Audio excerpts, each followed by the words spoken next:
Все заостряют внимание на том, что должен сформироваться объем вверху кластера, закрытие под ним или над ним, и никто не смотрит на контекст. А контекст какой?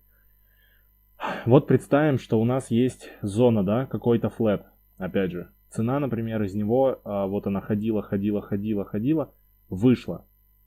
Вот в этом случае, вот это тот случай, когда, например, после, вот, ну, цена пошла вниз, и вот это вот как раз у нас уровень 15.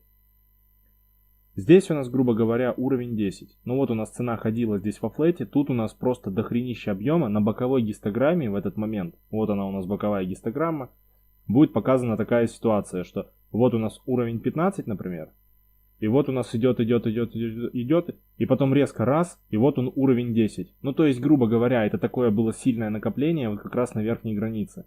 Вот в этом случае, если цена вышла в пустую зону, сформировала здесь большую плотность, вот она, то скорее всего, чтобы пройти дальше вверх, цена вот на вот нисходящем движении покажет, что объем есть, пройдет на пустых объемах в зону самого большого скопления, и вот в этом случае она будет отбиваться, скорее всего.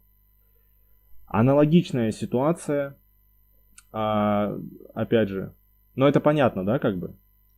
Вот. Аналогичная ситуация, идет флэт, идет цена идет, и резко раз, выход. Предположим, что здесь у нас был диапазон где-то 20-25, и вот тут, например, в районе там, ну, даже 15, да, 15-20 где-то вот был диапазон. Здесь вот в районе 15 у нас сформирован вот этот объем.